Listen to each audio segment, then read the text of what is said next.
y'all, it's Ben White. I'm a pastor at 3,800 Miles of Pike, and I'm on Newton Lake, which is right outside my house in Haddon Township, New Jersey. Had to get out here in my little boat, my kayak, because we were talking at the Sunday meeting about Jesus in Mark 4 being in a boat with his disciples. So I got out here in my boat.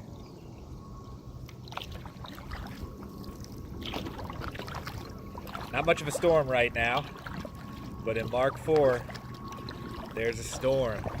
I actually looked it up that when hot air comes off the mountains in the Golan Heights, it drops down into the valley in the Sea of Galilee, and it reacts with the cooler air and makes violent storms. And that's the story in Mark 4 that we were talking about on Sunday, that I want to keep talking about with you, because Sundays aren't enough, y'all. We need more. We need more. I hope this reflection gets to you. They didn't have planes like that one going over my head back in the first century. So there were that dead calm that comes at the end of the story when Jesus, who was sleeping in the boat, wakes up and says, "What, you don't believe yet? Do you know you don't know who I am?" And he rebukes the winds and the waves, and it's just a dead calm, and there aren't any planes going over it, and there's just this hush, I can imagine. Yeah, I can get that sometimes, even in a world of planes. Don't we go looking for that kind of peace, the peace that comes after the calm? Well, we're in a storm now. We got to do everything through these screens because the pandemic is still killing people left and right. We don't totally understand it, and But I want to tell you a quick story that might help you experience some of that calm, even when the storm is still happening. Because Jesus is with us in the storm. Okay? Jesus is with you in the storm. The question sometimes that we need to work with is, am I with Jesus? Am I going through this difficulty by myself? Am I alone? Am I afraid I'm going to drown like the disciples were? I mean, that would all be very understandable. But if I do it with Jesus, the answers are different. So, quick story. I was living in Mexico City.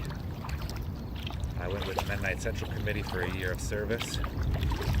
And I was tasked with the job of going down to the airport to pick up money from some North Americans that were passing through town. They were making a donation to the church, or at least like they were like the mules for a donation in the church that had come from North American partners. And it was better for the church's business to pass that money in cash in the airport, and someone had to go get it, and that somebody was me.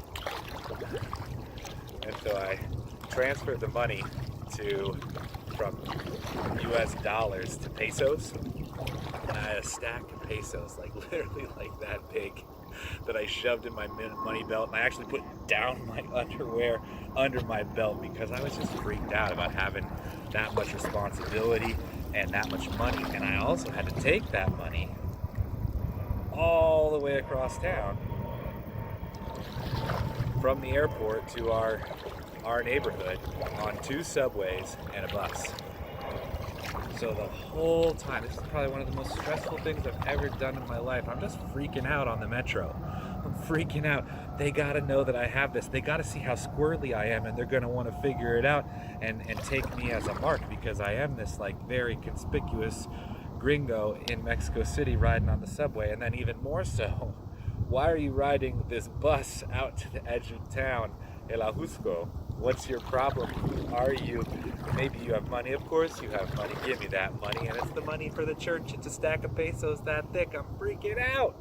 So when I finally get to my bus stop after more than an hour and a half of really tense and stressed out travel, I decide I'm going to run from the bus stop to my house. I don't know. This is just the instinct that I had. I ran all the way home, and I rang the door at the bell because at the gate because I didn't have a key to the house, and I just kept ringing it until somebody answered. And only when I got inside the gate did I feel that sense of peace that I was longing for. But with that peace came this realization that the gate had made me safe and not Jesus. I was going and doing the Lord's work, living in Mexico City, going to get money for the church from the faithful partners in North America, and I had done this whole thing without Jesus. Jesus was with me in the storm, but I wasn't with him. He got me home safe, but I didn't feel much of it. So that's my story to help us when we're in the storm, because certainly we're in the storm. We can go through it by ourselves, or we can walk through it with Jesus. We can go on the metro and the bus, and we can carry the precious cargo with Jesus or without him. I choose to be with Jesus today, right out here on my boat, right out here, where there's a chance I could sink.